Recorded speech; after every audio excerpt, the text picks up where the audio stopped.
Jamaat-e Islami media വണ്ണിനെ ഉപയോഗിച്ചുകൊണ്ട് ഈ നമ്മുടെ സംസ്ഥാനത്ത് നടത്താൻ ഉദ്ദേശിക്കുന്ന പദ്ധതികൾ അത് മനസ്സിലാക്കണം. മീഡിയ വൺ സെറ്റ് ചെയ്ത അജണ്ട എന്താണ് എന്ന് എല്ലാവർക്കും അറിയാം. അതുകൊണ്ട് മീഡിയ വണ്ണിനെ കാണുന്ന ആളുകളും അങ്ങനെയുള്ള ആളുകളെ കാണത്തുള്ളൂ. അതിനപ്പുറത്തേക്കുള്ള ആളുകൾ മീഡിയ വണ്ണിന് വലിയ ഗൗരവം കൊടുക്കത്തില്ല. അതേപോലെ തന്നെ എതിർക്കപ്പെടേണ്ട രണ്ട് സംവിധാനങ്ങളാണ് ജമാഅത്തെ ഇസ്ലാമി എന്ന് പറയുന്നതും അതോടൊപ്പം തന്നെ RSS എന്ന് പറയുന്നത്. KC വേണുഗോപാലിനെതിരെ അതിശക്തമായ രീതിയിലാണ് ഈ മൗദൂദി ചാനൽ പറഞ്ഞുകൊണ്ടിരിക്കുന്നത്. എന്നാൽ VD സതീശനെ അതിഭയാനകമായിട്ട് തന്നെ പ്രൊമോട്ട് ചെയ്യുന്നുണ്ട്. ഇതിന്റെ പിന്നിലുള്ള ലക്ഷ്യം എന്താണ്? കാരണം എന്താ വെച്ചാൽ വെള്ളാപ്പള്ളിയെ പോലെയുള്ള ആളുകൾക്ക് ഇതുപോലെയുള്ള പ്രസ്താവനകൾ, അതായത് മുസ്ലിം വിരുദ്ധ പരാമർശങ്ങൾ നടത്താൻ വേണ്ടിയിട്ടുള്ള അവസരം ഒരുക്കി കൊടുക്കുകയാണ് മീഡിയ വൺ പോലെയുള്ള ചാനലുകൾ എന്നാണ് നമ്മൾ മനസ്സിലാക്കേണ്ടത്. നമസ്കാരം. കേരളത്തിന്റെ വിധി അറിയാൻ ഇനി 3 ദിവസം കൂടി മാത്രം. ജനങ്ങൾ കറക്റ്റായിട്ട് ആരൊക്കെ കുത്തിയെന്ന് പൂർണ്ണമായിട്ട് നമുക്കറിയില്ല. അതായത് എക്സാക്ട് പോൾ എന്താണെന്ന് നമുക്കറിയില്ല. അങ്ങനെ ഇരിക്കുമ്പോൾ ഒരു പാർലമെന്ററി ജനാധിപത്യത്തിൽ മാധ്യമങ്ങൾക്ക് എത്രത്തോളം സ്വാധീനം ഉണ്ടാക്കാൻ പറ്റും എന്നുള്ള കാര്യത്തിൽ നമുക്കൊരു സംശയമില്ല. ഈ തെരഞ്ഞെടുപ്പ് കാലത്തിൽ ഏറ്റവും കൂടുതൽ ചർച്ച ചെയ്യപ്പെട്ട ഒരു മാധ്യമത്തിൻ്റെ പേര് മീഡിയ വൺ ആണെന്ന് നമുക്കറിയാം. പല നേതാക്കന്മാരായിട്ട് ബന്ധപ്പെട്ടും പല രാഷ്ട്രീയ കക്ഷികളായിട്ട് ബന്ധപ്പെട്ടും ഈ പേര് പലതവണ ഉയർന്നു വന്നിട്ടുണ്ട്. നമ്മളും സംസാരിച്ചിട്ടുള്ളതാണ്. കഴിഞ്ഞ ദിവസം അവരുടെ എഡിറ്റർ പ്രമോദ് രാമൻ പറഞ്ഞൊരു പരാമർശമുണ്ട്. മീഡിയ വൺ സെറ്റ് ചെയ്തൊരു അജണ്ട എന്ന് തുടങ്ങുന്നൊരു പരാമർശം ഈ തെരഞ്ഞെടുപ്പ് കാലത്ത് ഉയർന്നു വന്നിട്ടുള്ള ആക്ഷേപങ്ങളും ആരോപണവും എല്ലാം ശരിവെക്കുന്ന അല്ലെങ്കിൽ സാധൂകരിക്കുന്ന ഒരു നിലയിലേക്കായിരുന്നില്ല ആ പരാമർശം. തീർച്ചയായിട്ടും പ്രമോദ് രാമൻ പറഞ്ഞിരിക്കുന്നത് എന്താണെന്ന് ചോദിച്ചു കഴിഞ്ഞാൽ ഒരു പ്രൊമോ വീഡിയോ ഇട്ടിരിക്കുന്നതാണ്. അതിനകത്ത് പറഞ്ഞിരിക്കുന്നത് എന്താണെന്ന് ചോദിച്ചു കഴിഞ്ഞാൽ നമ്മൾ സെറ്റ് ചെയ്ത അജണ്ടയാണ് ഈ തിരഞ്ഞെടുപ്പ് ചർച്ച ചെയ്തതെങ്കിൽ എലക്ഷൻ റിസൾട്ടിലും വോട്ടും ട്രിക്കും ഒന്നുമില്ലാതെ മീഡിയ വൺ തന്നെ എല്ലാവരും കാണുമെന്നാണ് പറഞ്ഞിരിക്കുന്നത്. മീഡിയ വൺ സെറ്റ് ചെയ്ത അജണ്ട എന്താണ് എന്ന് എല്ലാവർക്കും അറിയാം. അതുകൊണ്ട് മീഡിയ വണ്ണിനെ കാണുന്ന ആളുകളും അങ്ങനെയുള്ള ആളുകളെ കാണത്തുള്ളൂ. അതിനപ്പുറത്തേക്കുള്ള ആളുകൾ മീഡിയ വണ്ണിന് വലിയ ഗൗരവം കൊടുക്കത്തില്ല. പിന്നെ മീഡിയ വൺ എന്ന് പറയുന്ന സ്ഥാപനം ആരാണ് പ്രൊമോട്ട് ചെയ്യുന്നത്? അത് ജമാഅത്തെ ഇസ്ലാമിയുടെ പ്രൊമോഷനിലുള്ള അല്ലെങ്കിൽ അവർ പ്രൊമോട്ട് ചെയ്യുന്ന ഒരു ചാനലാണ്. എന്താണ് ഈ ജമാഅത്തെ ഇസ്ലാമി എന്ന് പറയുന്നത്? പാകിസ്ഥാനിയായിട്ടുള്ള മൗദൂദി സ്ഥാപിച്ചിട്ടുള്ളതാണ് ഈ ജമാഅത്തെ ഇസ്ലാമി എന്ന് പറയുന്നത്. ജമാഅത്തെ ഇസ്ലാമിയുടെ ലക്ഷ്യം എന്താണ്? ജമാഅത്തെ ഇസ്ലാമി മതരാഷ്ട്രവാദം ഉന്നയിക്കുന്ന ഒരു സംഘടനയല്ലേ? RSS എന്താണ് പറയുന്നത്? മതരാഷ്ട്രവാദം തന്നെയല്ലേ RSSും പറയുന്നത്? അപ്പോൾ ഇവർ തമ്മിലുള്ള വ്യത്യാസം എന്താണ്? ഇപ്പം നമ്മുടെ വീടിനകത്തേക്ക് മൂർഖൻ പാമ്പും രാജവെമ്പാരയും ഒരുമിച്ച് കയറി വന്നു ഇരിക്കുക, നമ്മൾ ഒരുമിച്ച് കാണുകയാണെന്ന് ഇരിക്കുക. ഇത് രണ്ടും വിഷമുള്ള ജീവികളല്ലേ? രണ്ടും അതിഭയാനകമായ രീതിയിലുള്ള വിഷമുള്ളതല്ലേ? അതേപോലെ തന്നെ എതിർക്കപ്പെടേണ്ട രണ്ട് സംവിധാനങ്ങളാണ് ജമാഅത്തെ ഇസ്ലാമി എന്ന് പറയുന്നതും അതോടൊപ്പം തന്നെ RSS എന്ന് പറയുന്നതും. പലപ്പോഴും RSSനെ വളർത്തിയിട്ടുള്ളത് ഇങ്ങനത്തെ ന്യൂനപക്ഷം. തീർച്ചയായിട്ടും. കാരണം മുസ്ലിം ന്യൂനപക്ഷങ്ങൾക്കിടയിൽ തങ്ങൾ സുരക്ഷിതരല്ല എന്ന രീതിയിൽ അവരുടെ മനസ്സിലേക്ക് ഇഞ്ചക്ട് ചെയ്ത് കയറ്റുവാണെന്നേ.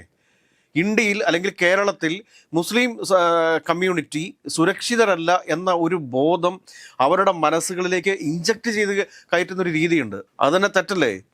ഇന്ത്യയിൽ ജനിച്ചവൻ, അവൻ ഹിന്ദു ആണെങ്കിലും ക്രിസ്ത്യാനി ആണെങ്കിലും മുസ്ലിം ആണെങ്കിലും ജൈനനാണെങ്കിലും സിഖുകാരനാണെങ്കിലും എല്ലാവർക്കും ഒരേ രീതിയിലുള്ള ഒരു ഭരണഘടനയല്ലേ ഈ രാജ്യത്തുള്ളത്? എല്ലാവരും കൂടി ഒരുമിച്ച് എതിർക്കേണ്ടത് എന്തിനാണ്? മതരാഷ്ട്രവാദം പറയുന്നത് ആരാണെങ്കിലും അവരെ ശക്തമായിട്ട് എതിർക്കേണ്ടത് തന്നെയാണ്. അതിനകത്ത് സംശയമൊന്നുമില്ല.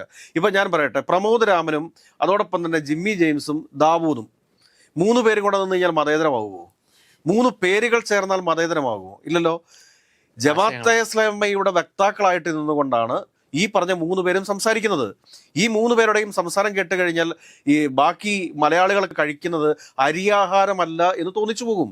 KC വേണുഗോപാലിനെതിരെ അതിശക്തമായ രീതിയിലാണ് ഈ മൗദൂദി ചാനൽ പറഞ്ഞുകൊണ്ടിരിക്കുന്നത്. എന്നാൽ VD സതീശനെ അതിഭയാനകമായിട്ട് തന്നെ പ്രൊമോട്ട് ചെയ്യുന്നുണ്ട്. ഇതിന്റെ പിന്നിലുള്ള ലക്ഷ്യം എന്താണ്?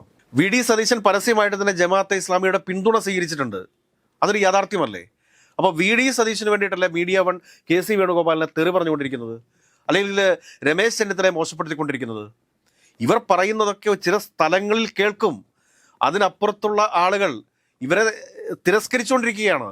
ഈ വെള്ളാപ്പള്ളി പോലുള്ളവർക്ക് അപകടകരമായ പ്രസ്താവനകൾ നടത്താൻ ഇത്തരം സന്ദർഭങ്ങൾ തീർച്ചയായിട്ടും. കാരണം എന്താ വെച്ചാൽ വെള്ളാപ്പള്ളിയെ പോലെയുള്ള ആളുകൾക്ക് ഇതുപോലെയുള്ള പ്രസ്താവനകൾ, അതായത് മുസ്ലിം വിരുദ്ധ പരാമർശങ്ങൾ നടത്താൻ വേണ്ടിയിട്ടുള്ള അവസരം ഒരുക്കി കൊടുക്കുകയാണ് മീഡിയ വൺ പോലെയുള്ള ചാനലുകൾ എന്നാണ് നമ്മൾ മനസ്സിലാക്കേണ്ടത്.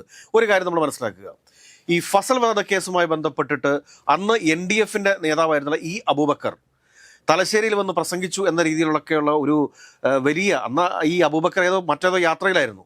NDF-ന്റെ മറ്റൊരു വെർഷനാണ് PFI. PFI ആണ് ഇപ്പോൾ ഇവിടെ നിരോധിച്ചേക്കുന്നത്. അപ്പോൾ അതേ രീതിയിൽ ആളുകളെ തെറ്റിദ്ധരിപ്പിക്കത്തക്ക രീതിയിലുള്ള എത്ര ചർച്ചകളാണ് ഈ ഫോക്കസ് എന്ന് പറഞ്ഞൊരു പ്രോഗ്രാം ഉണ്ട് അവരുടെ, അതിനകത്ത് ദാവൂദ് നടത്തിക്കൊണ്ടിരിക്കുന്നത്.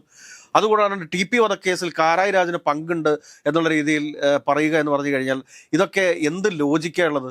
ഒരു ലോജിക്കുമില്ലാത്ത, ഒരു സത്യവുമില്ലാത്ത കാര്യങ്ങൾ ഇങ്ങനെ പ്രചരിപ്പിച്ചുകൊണ്ടിരിക്കുക എന്ന് പറയുമ്പോൾ അതിനെ നമുക്ക് ഏത് തരത്തിലാണ് അംഗീകരിക്കാൻ വേണ്ടി സാധിക്കുക? ഇത് കൂടാതെ തന്നെ ഈ ജമാഅത്തെ ഇസ്ലാമിയൊക്കെ ഭയങ്കര ഇതായിട്ട് നമ്മളുടെ VD സതീശനൊക്കെ സ്വാഗതം ചെയ്യുന്നുണ്ട്. ജമാഅത്തെ ഇസ്ലാമിയുടെ പഴയ ചിന്തകളും കാര്യങ്ങളും ഒക്കെ മാറിപ്പോയി, ഇപ്പോൾ അവർ മതരാഷ്ട്രവാദമൊന്നും ഉന്നയിക്കുന്നില്ല എന്ന് പറയുന്നു. ഞാനൊന്ന് ചോദിച്ചുകൊള്ളട്ടെ, ഈ മൗദൂദിയുടെ പ്രസ്താവനകളും മൗദൂദിയുടെ ആശയങ്ങളും ഒക്കെ അടങ്ങിയ പുസ്തകങ്ങൾ ഇപ്പോഴും ജമാഅത്തെ ഇസ്ലാമി ഇന്ത്യയിൽ പ്രചരിപ്പിക്കുന്നില്ലേ?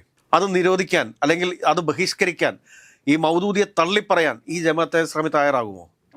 ഇല്ലല്ലോ. ഈ മൗദൂദി ഉയർത്തിയ ആശയം എന്താണ്? പാകിസ്ഥാനിൽ ജനിച്ചിട്ടുള്ള മൗദൂദി ജമാഅത്തെ ഇസ്ലാമി സ്ഥാപിക്കുന്ന സമയത്ത് ലോകം മുഴുവൻ മുസ്ലിം രാഷ്ട്രമാക്കണം എന്ന ലക്ഷ്യത്തോടുകൂടിയല്ലേ തുടങ്ങിയത്? അതായിരുന്നില്ലേ ലക്ഷ്യം? അതായിരുന്നില്ലേ? അപ്പം നമ്മൾ ചോദിക്കുന്ന ചോദ്യം ഇതാണ്, ഈ മൗദൂദിയെ അവരുടെ ഒരു ഗുരുക്കളായിട്ട് കാണുക, എന്താ പറയേണ്ടി വരില്ല, അവരുടെ ആചാര്യനായിട്ട് കാണുകയും എന്നാൽ തങ്ങൾ ആ ആശയങ്ങളിലൊന്നുമല്ല വിശ്വസിക്കുന്നത് എന്ന് പറഞ്ഞു കഴിഞ്ഞാൽ ആരെങ്കിലും അത് അംഗീകരിക്കുമോ? ഇല്ലല്ലോ. ഹുക്കുമൈത്തി ഇലാഹി എന്നാണ് പറയുന്നത്, അതായത് ദൈവരാഷ്ട്രം എന്നുള്ള ഒരു സങ്കല്പത്തിലൂടെയാണ് അവർ പോയിക്കൊണ്ടിരിക്കുന്നത്. അതിനു വേണ്ടിയിട്ടാണ് അവർ പരിശ്രമിച്ചുകൊണ്ടിരിക്കുന്നത്. കാരണം പ്രമോദ് രാമനും ജിമ്മി ജെയിംസും ഒക്കെ നടത്തിക്കൊണ്ടിരിക്കുന്ന പ്രവൃത്തി എന്ന് പറഞ്ഞു കഴിഞ്ഞാൽ ജമാഅത്തെ ഇസ്ലാമിക്ക് വേണ്ടിയിട്ടാണ്, അവരുടെ മാധ്യമ പ്രവർത്തനമാണ്, നമ്മൾ പൂർണ്ണമായിട്ട് സമ്മതിക്കുന്നു. പക്ഷേ കുറച്ചൊക്കെ ഒരു മതേതര സ്വഭാവം കാണിക്കാൻ, അല്ലെങ്കിൽ ജമാഅത്തെ ഇസ്ലാമി മീഡിയ വണിനെ ഉപയോഗിച്ചുകൊണ്ട് ഈ നമ്മുടെ സംസ്ഥാനത്ത് നടത്താൻ ഉദ്ദേശിക്കുന്ന പദ്ധതികൾ അത് മനസ്സിലാക്കണം. കാരണം RSS ഇപ്പോൾ കേന്ദ്രത്തിൽ അധികാരത്തിൽ വന്നു. RSS നിയന്ത്രിക്കുന്ന ഒരു ഗവൺമെൻറ്റാണ് നമ്മുടെ ഇന്ത്യ മഹാരാജ്യം ഭരിക്കുന്നത്. ഈ RSS നിയന്ത്രണത്തിലുള്ള ഒരു സർക്കാർ ഇന്ത്യ ഭരിക്കുന്ന സമയത്ത് നമ്മുടെ ഭരണഘടന വരെ മാറ്റി എഴുതാൻ വേണ്ടിയിട്ടുള്ള നീക്കങ്ങൾ ഇവർ നടത്തുന്നില്ലേ? സമാനമായ രീതിയിൽ തന്നെ ജമാഅത്തെ ഇസ്ലാമി ഇന്ത്യയിലെ ഏതെങ്കിലും ഒരു പഞ്ചായത്തെങ്കിലും ഭരണത്തിൽ വന്നു കഴിഞ്ഞാൽ അവരുടെ തനി സ്വഭാവം നമുക്ക് നാളെ കാണാൻ വേണ്ടി സാധിക്കും. എതിർക്കപ്പെടേണ്ടവർ തന്നെയാണ് ഇവർ. അവരെ കൂട്ടുപിടിച്ചുകൊണ്ട് VD സതീശൻ ഈ സംസ്ഥാനത്തിന്റെ അധികാരം പിടിക്കാൻ വേണ്ടിയിട്ടുള്ള ശ്രമങ്ങളാണ് നടത്തിക്കൊണ്ടിരിക്കുന്നത്. അത് കേരളത്തിലെ ജനങ്ങൾ വെച്ചുപുറപ്പിക്കും എന്ന് തോന്നുന്നുണ്ടോ? ഇവരെ സംബന്ധിച്ചിട്ട് ഇവരെ പണ്ട് നമ്മുടെ ഭരണ സംഹിത മൗദൂദി പറയുന്നത് എന്താണെന്ന് വെച്ച് കഴിഞ്ഞാൽ അവർ നിലവിലുള്ള ഗവൺമെന്റിനെ അംഗീകരിക്കുന്നില്ല, സർക്കാർ ജോലിക്കൊന്നും പോകാൻ പാടില്ല. പക്ഷെ ഇന്ത്യയിലെ ജമാഅത്തെ ഇസ്ലാമിക്ക് കുറേ മാറ്റമുണ്ട്, ഗവൺമെന്റ് സർവീസിലൊക്കെ ഇപ്പോൾ പോകുന്നതിന് കുഴപ്പമില്ല എന്ന് പറയുന്നുണ്ട്. ഈ മൗദൂദിയെ എന്തുകൊണ്ടാണ് ഈ പറയുന്ന ഇന്ത്യയിലെ ജമാഅത്തെ ഇസ്ലാമിക്കാർ തള്ളിപ്പറയാത്തത്? അല്ലെങ്കിൽ VD സതീശൻ എന്തുകൊണ്ടാണ് മൗദൂദിയെക്കുറിച്ച് ചിന്തിക്കാത്തത്? മൗദൂദിയുടെ മതരാഷ്ട്രവാദത്തെക്കുറിച്ച് എന്താണ് VD സതീശൻ ഒരക്ഷരം പോലും മിണ്ടാതെ നിൽക്കുന്നത്? VD സതീശൻ ഒരുപാട് കാര്യങ്ങൾക്ക് മറുപടി പറയണ്ടേ? കേരളത്തിലെ മുസ്ലിങ്ങൾക്ക് ഭയക്കേണ്ട എന്തെങ്കിലും കാര്യമുണ്ടോ? അനാവശ്യമായ ഒരു ഭയത്തിലേക്ക് തള്ളിവിടാൻ വേണ്ടിയിട്ട് ശ്രമിച്ചുകൊണ്ടിരിക്കുന്നത് ആരാണ്? മീഡിയ വൺ പോലുള്ള ചാനലുകളല്ലേ. അവരെന്തൊക്കെയാണ് പറയുന്നത്? എന്തൊക്കെ വർഗീയതയാണ് വിളമ്പിക്കൊണ്ടിരിക്കുന്നത്? ഇപ്പോൾ തന്നെ ഒരു ഉദാഹരണം പറഞ്ഞുതരാം. KC വേണുഗോപാലിനെയും രമേശ് ചെന്നിത്തലയും ഒക്കെ അതിശക്തമായിട്ട് എതിർക്കുന്നു, അല്ലെങ്കിൽ പിണറായി വിജയനെയൊക്കെ അതിശക്തമായിട്ട് എതിർക്കുന്നു. അതുകൂടാണ്ട് UDF-ന് വേണ്ടിയിട്ട് ഇപ്രാവശ്യം ഇലക്ഷൻ്റെ അജണ്ട സെറ്റ് ചെയ്തത് നമ്മളല്ലേ എന്ന് പ്രമോദ് രാമൻ പറയുന്ന സമയത്ത് അദ്ദേഹമൊക്കെ എത്ര വർഷത്തെ പരിചയ സമ്പത്തുള്ള ഒരു മാധ്യമ പ്രവർത്തകനാണ്. അജണ്ട എന്താണെന്നുള്ളതാണ് ആ അജണ്ട വ്യക്തമാക്കണമല്ലോ. മീഡിയ വൺ സെറ്റ് ചെയ്ത അജണ്ട എന്താണ് എന്ന് അറിയാനായിട്ട് കേരളത്തിലെ മലയാളികൾക്ക് താല്പര്യമുണ്ടെന്നേ. ഈ ഇലക്ഷനിൽ അവർ സെറ്റ് ചെയ്ത അജണ്ട എന്ന് പറയുന്നത് വർഗീയതയാണ്, പക്ക വർഗീയതയാണ്. യാഥാർത്ഥ്യവുമായി യാതൊരുവിധ ബന്ധവുമില്ലാത്ത കാര്യങ്ങൾ മുസ്ലിം മൈനോറിറ്റിയുടെ മനസ്സിലേക്ക് അടിച്ചു കയറ്റി ഒരു വർഗീയ ധ്രുവീകരണം ഉണ്ടാക്കി അവരുടെ മതരാഷ്ട്രവാദം എന്ന ലക്ഷ്യത്തിലേക്ക് എത്തുക തന്നെയാണ് അവരുടെ ലക്ഷ്യം. അതിനകത്ത് അറിഞ്ഞോ അറിയാതെയോ VD സതീശൻ എന്ന കോൺഗ്രസ് നേതാവ് അല്ലെങ്കിൽ കേരളത്തിന്റെ പ്രതിപക്ഷ നേതാവും പോയി പെട്ടു എന്നുള്ളതാണ് സത്യം. അല്ല, ഒരുപക്ഷെ സതീശന്റെ ലക്ഷ്യം അധികാരം മാത്രമായിരിക്കാം. അല്ല, അധികാരത്തിന് വേണ്ടിയിട്ട് എന്തും ചെയ്യാം എന്ന് വിചാരിക്കില്ലല്ലോ. കാരണം ഈ ലക്ഷ്യം മാർഗത്തെ സാധൂകരിക്കുമെന്നൊക്കെ പറയുന്നുണ്ട്. പക്ഷേ ഇത് ജനാധിപത്യ രാജ്യമല്ലേ? ഇത് കുറച്ചൊക്കെ ഒരു എത്തിക്സ് വേണ്ടേ? നമ്മളെ ഭരിക്കാൻ പോകുന്ന ഒരു വ്യക്തിയല്ലേ?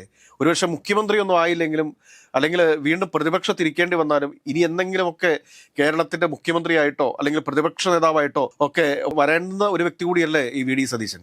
അത് കൂടാതെ തന്നെ ഇവർ മറ്റൊരു കാര്യം കൂടി ചെയ്തിട്ടുണ്ട് ഈ ഇലക്ഷനുമായി ബന്ധപ്പെട്ട്. അതെന്താണ് എന്ന് ചോദിച്ചു കഴിഞ്ഞാൽ M സ്വരാജിനെ LDF-ന്റെ തലപ്പത്തേക്കും ഷാഫി പറമ്പിലിനെ UDF-ന്റെ തലപ്പത്തേക്കും പ്രതിഷ്ഠിക്കാൻ വേണ്ടിയിട്ടുള്ള ഒരു നീക്കം നടന്നു. ഞാനൊന്ന് ചോദിച്ചു കൊള്ളട്ടെ, സംസ്ഥാനത്തുടനീളം ഷാഫി പറമ്പിൽ വിളിക്കാത്ത സദ്യ ഉണ്ടാൻ വേണ്ടിയിട്ട് പല നിയോജക മണ്ഡലങ്ങളിലും പോയി, ഇല്ല എന്ന് പറയുന്നില്ല. ഈ ഷാഫി പറമ്പിൽ എന്ന് പറയുന്നത് ജമാഅത്തെ ഇസ്ലാമിയുടെ ഉൽപ്പന്നമാണത്. അതുകൊണ്ടാണ് ഷാഫി പറമ്പിലിനെ ഇവർ പ്രൊമോട്ട് ചെയ്തുകൊണ്ടിരിക്കുന്നത്. ഞാൻ ഇവിടെ എം സ്വരാജ് അവിടെ നിൽക്കുന്നു, ഷാഫി പറമ്പിൽ അവിടെ നിൽക്കുന്നു. ഷാഫി പറമ്പിൽ വർഗീയമായ കാര്യങ്ങളിലൂടെ രാഷ്ട്രീയ നേട്ടമുണ്ടാക്കിക്കൊണ്ടിരിക്കുമ്പോൾ എം സ്വരാജ് പറയുന്നത് രാഷ്ട്രീയമാണെന്നേ, എം സ്വരാജ് പറയുന്നത് കമ്മ്യൂണിസമാണെന്നേ.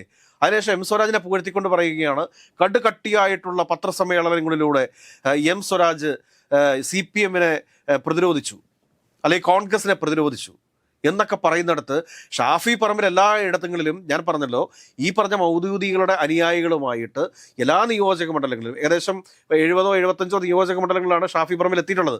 അവിടെ പോവുകയും അവിടെ ഒരു റാലി നടത്തി, അറിയാമല്ലോ, ഒരു തട്ടിക്കൂട്ട് പരിപാടി. ഇപ്പം ഞാൻ പറയട്ടെ, നമ്മൾ വിചാരിക്കുകയാണ് നമ്മൾ ചെല്ലുന്ന സ്ഥലങ്ങളിലെല്ലാം ഒരു 50 പേരെ വെച്ച് കൂട്ടണമെന്നുണ്ടെങ്കിൽ 500 രൂപ ഒരാൾക്ക് കൊടുത്തു കഴിഞ്ഞാൽ ആള് കൂടുകയാണ്, ശരിയല്ലേ? അപ്പോൾ അങ്ങനെ ഒരു 200-250 ആളെ കൂട്ടി അത് എടുത്ത് റീൽസ് എടുത്ത് ഫേസ്ബുക്കിൽ ഇട്ട് കഴിഞ്ഞാൽ ഷാഫി പറമ്പിൽ കേരളത്തിലെ കോൺഗ്രസിൻ്റെ മുഖമായിട്ട് മാറുമോ? എനിക്ക് അറിയില്ലാഞ്ഞിട്ട് ഞാൻ ചോദിക്കുന്ന ചോദ്യമാണ്. വേറെ എത്രയെത്രയോ നല്ല നേതാക്കന്മാർ ഈ കോൺഗ്രസിനകത്തുണ്ട്. PC വിശ്വനാഥ് മോശമാണോ? അദ്ദേഹം വർക്കിംഗ് പ്രസിഡന്റ് ആണല്ലോ PC വിശ്വനാഥ്. ഒരു പക്ഷേ പ്രതിപക്ഷം തിരിക്കേണ്ടി വന്നു കഴിഞ്ഞാൽ, കോൺഗ്രസിന് പ്രതിപക്ഷം തിരിക്കേണ്ടി വന്നു കഴിഞ്ഞാൽ കേരളത്തിൻ്റെ അടുത്ത പ്രതിപക്ഷ നേതാവാകാൻ സാധ്യതയുള്ള നേതാവല്ലേ PC വിശ്വനാഥ് എന്ന് പറയുന്നത്. അപ്പോൾ ആ PC വിശ്വനാഥിൻ്റെ ഒക്കെ മുകളിലാണോ ഷാഫി പറമ്പിൽ? ഷാഫി പറമ്പിൽ ഉയർത്തിക്കൊണ്ട് വന്നതാരാ? PC വിശ്വനാഥല്ലേ. അതിനുശേഷം വരും തലമുറയുടെ നായകന്മാരാണ് ഷാഫി പറമ്പിലും എം സ്വരാജ് എന്ന് പറയും. എം സ്വരാജിനെ കുറിച്ച് പറയുന്നതൊക്കെ കറക്റ്റാണ്. എം സ്വരാജ് വരും തലമുറയുടെ വലിയൊരു നേതാവാകാൻ വേണ്ടി പോകുന്ന, അല്ലെങ്കിൽ ഒരുപക്ഷെ പാർട്ടി സെക്രട്ടറി ആകാൻ പോകുന്ന, ഒരുപക്ഷെ കേരളത്തിൻ്റെ ഭാവി ഭരണകർത്താവാകാൻ പോകുന്ന ഒരു വ്യക്തിയാണ്. അതേപോലെയാണോ ഷാഫി പറമ്പിൽ? അല്ല, ഒരു ബ്രാൻഡിങ് ആണല്ലോ ശ്രമിക്കുന്നത്. അതാണ് ഞാൻ പറഞ്ഞത്. ജമാഅത്തെ ഇസ്ലാമിക്ക് വേണ്ടിയിട്ട് മതേതര മുഖമണിഞ്ഞുകൊണ്ട് അവരുടെ ആ അവതാരകരെ തന്നെ നോക്കുക, ഇവരുടെ എല്ലാ ശൈലി നിങ്ങൾ ശ്രദ്ധിക്കുക. കാരണം ഇപ്പോൾ വി ഡി സതീശൻ തന്നോട് ചേർത്ത് പിടിച്ചേക്കുന്ന ആളുകളെ ശ്രദ്ധിക്കുക, ഒരു മുസ്ലിം നാമധാരി ഉണ്ടാവും. അതോടൊപ്പം തന്നെ ഷാഫി പറമ്പിൽ ചേർത്ത് പിടിച്ചതാരാണ്? ഒരു ഹിന്ദു നാമധാരിയാണ്. അപ്പോൾ ഇതൊക്കെ ശ്രദ്ധിക്കുക നമ്മൾ. അതേസമയം നിങ്ങൾ രമേശ് ചെന്നിത്തലയെ നോക്കിയേ, KC വേണുഗോപാലിനെ നോക്കിയേ, K മുരളീധരനെ നോക്കിയേ, VM സുധീരനെ നോക്കിയേ, AK ആന്റണിയെ നോക്കൂ. അല്ലെങ്കിൽ ഇങ്ങനെയുള്ള ഏതെങ്കിലും പ്രധാനപ്പെട്ട കോൺഗ്രസ് നേതാക്കന്മാർ ഇതേമാതിരി തൻ്റെ പെറ്റായിട്ട് മറ്റു മതത്തിൽപ്പെട്ട ഒരാളെ വെക്കുന്ന രീതി കണ്ടിട്ടുണ്ടോ? ഷാഫിക്കും VD സതീശനും മാത്രമല്ലേ ഉള്ളൂ. ഇവരുടെ മനസ്സിൽ മതേതരത്വം ഇല്ല. ഇവർ മറ്റുള്ള ആളുകൾക്ക് മുമ്പിൽ തങ്ങളൊരു മതേതര മുഖമുള്ള ആളാണ് എന്ന് കാണിക്കാൻ വേണ്ടിയിട്ട് നടത്തിക്കൊണ്ടിരിക്കുന്ന ശ്രമമല്ലേ ഇത്? രാഹുൽ മാങ്കൂട്ടം ഇട്ടിട്ട് പോയി, അതിനുശേഷം പ്രക്ഷോഭമായിരുന്നു, പ്രക്ഷോഭവും ഷാഫി ഇട്ടിട്ട് പോയി, ഇപ്പം ആളില്ലാതല്ലേ നിൽക്കുന്ന ഷാഫി പറമ്പിൽ. അപ്പോൾ നമ്മളൊരു കാര്യം മനസ്സിലാക്കേണ്ട എന്താണെന്ന് വെച്ച് കഴിഞ്ഞാൽ, മീഡിയ വൺ പോലൊരു ചാനൽ ഇവിടെ പരത്താൻ ഉദ്ദേശിക്കുന്നത്, അല്ലെങ്കിൽ അവരുടെ ലക്ഷ്യം തന്നെ എന്ന് പറയുന്നത് വർഗീയതയാണ്. ആ വർഗീയത എന്ന് പറയുമ്പോൾ അവരുടെ ചാനലിനെ പ്രൊമോട്ട് ചെയ്യുന്ന ജമാഅത്തെ ഇസ്ലാമിയാണ്. ഞാനീ പറഞ്ഞ പ്രമോദരാമനും ജിമ്മി ജെയിംസും ഒക്കെ ഒരുപക്ഷെ ഇവരുടെ ഈ ഗൂഢലക്ഷ്യത്തെക്കുറിച്ചുള്ള കൃത്യമായൊരു ധാരണയൊന്നും ഉണ്ടാവത്തില്ല. കാരണം അവർക്ക് കൃത്യമായിട്ട് ശമ്പളം കിട്ടുന്നു, ജോലി ചെയ്യുന്നു, പോകുന്നു എന്നതിനപ്പുറത്തേക്ക് നോക്കുന്നുണ്ടാവില്ല. പക്ഷേ ദാവൂദിനെ പോലെയുള്ള ആളുകളുടെ മനസ്സിനടിയിൽ അടിഞ്ഞുകൂടിയിട്ടുള്ള അതിഭയാനകമായ വർഗീയതയെ കേരളം തിരിച്ചറിയേണ്ടതുണ്ട്. കേരളത്തിൻ്റെ മതേതര മനസ്സ് തിരിച്ചറിയേണ്ടതുണ്ട്. അതല്ലാത്ത പക്ഷം വലിയ അപകടമായിരിക്കും. കാരണം ഇവർക്കിപ്പോൾ കേരളത്തിൻ്റെ ഒരു പഞ്ചായത്തിൻ്റെ പോലും ഭരണമില്ല, ഒരു വാർഡ് മെമ്പർ പോലും ഇല്ല. എന്നെങ്കിലും ഒരവസരം കിട്ടിയാൽ തനി സ്വഭാവം കാണിക്കും. ആദ്യം ഇവർ വാളെടുക്കുക ആർക്കെതിരെ ആയിരിക്കും എന്നറിയോ? മതേതരത്വം പ്രസംഗിച്ചിട്ടുള്ള മുസ്ലിം ആളുകൾക്കെതിരെ തന്നെ ആയിരിക്കും. ഇവർക്ക് മതേതരത്വമില്ല, ഇവർക്കുള്ളത് ഇസ്ലാം രാഷ്ട്രവാദമാണ്, മതരാഷ്ട്രവാദമാണ് ഇവർക്കുള്ളത്. അത് തിരിച്ചറിഞ്ഞേ പറ്റൂ. അത് കേരളം കൂടുതൽ ഗൗരവമായിട്ട് ചർച്ച ചെയ്യേണ്ട ഒരു വിഷയമാണ്. ജമാഅത്തെ ഇസ്ലാമി പിന്തുണയ്ക്കുന്ന ഒരാൾ കേരളത്തിൻ്റെ മുഖ്യമന്ത്രിയായിട്ട് വരണമോ എന്നുള്ളതിനെക്കുറിച്ച് കൃത്യമായ ഒരു ധാരണ കേരളത്തിൻ്റെ പൊതുസമൂഹത്തിന് ഉണ്ടാവാത്ത പക്ഷം, അല്ലെങ്കിൽ ജമാഅത്തെ ഇസ്ലാമിയൊക്കെ പടച്ചുവിടുന്ന AI വീഡിയോകളിൽ നിന്ന് ആവേശം മൂത്ത് കേരളത്തിൽ നടക്കാൻ പോകുന്ന സംഭവങ്ങളെക്കുറിച്ചൊക്കെ വളരെ ഗൗരവകരമായിട്ട് നമ്മൾ ചർച്ച ചെയ്യേണ്ടതുണ്ട്. കാരണം ജമാഅത്തെ ഇസ്ലാമിക്കൊക്കെ വഴങ്ങിക്കൊണ്ട് ഒരു മുഖ്യമന്ത്രി കേരളത്തിൽ പ്രവർത്തിക്കാൻ വേണ്ടിയിട്ട് വരിക എന്ന് പറഞ്ഞു കഴിഞ്ഞാൽ അതിനെ കേരളത്തിൻ്റെ മതേതര മനസ്സിന് അംഗീകരിക്കാൻ വേണ്ടിയിട്ട് സാധിക്കുമോ? ഏതൊക്കെയായാലും ഇവർ മതേതരമല്ല, മതേതരന്മാരായിട്ട് അഭിനയിക്കുന്നതാണ്, പറയുന്നത് പക്ക വർഗീയതയാണ്, ജനാധിപത്യമല്ല ഇവരാഗ്രഹിക്കുന്നത് മതരാഷ്ട്രമാണ് എന്ന കാര്യത്തിൽ ഒരു സംശയവും ആർക്കും വേണ്ട.